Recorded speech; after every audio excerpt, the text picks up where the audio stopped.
লম্ব বের করতে গেলে আমরা জানি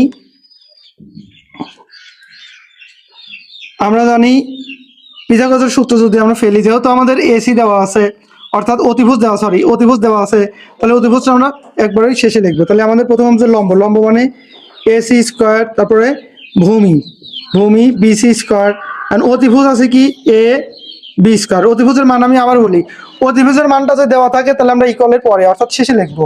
তাহলে অতিভুজের মান দেওয়া আছে এখানে, এই দুইটা যেটাই যাক এই পাশে সেই কিন্তু এই পুরা এই অংশের সাথে কি হবে, মাইনাস হবে।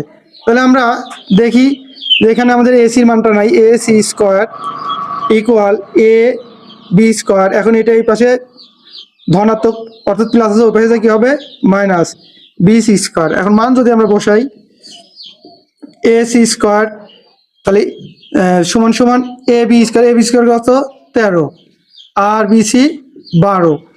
এখন 13 স্কোয়ার ইকুয়াল লেখা যাচ্ছে 169 আর 12 144। স্কোয়ার করলে আমরা এটা পাবো।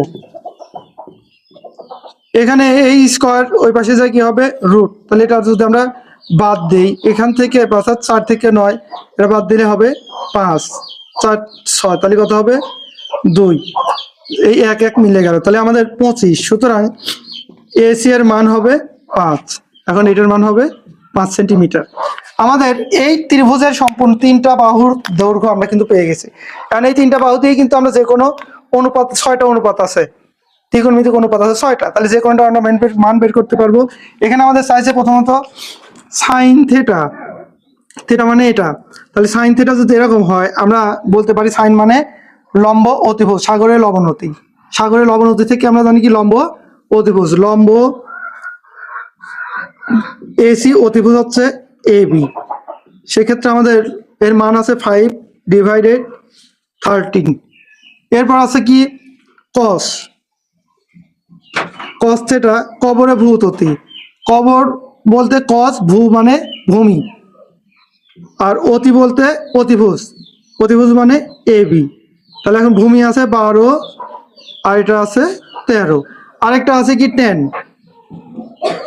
ট্যানের ছন্দটা কি টেরা লম্বা ভূত, তার মানে টেরাতে ট্যান, লম্ব মানে এসি আর ভূত বলতে ভূমি মানে বিসি।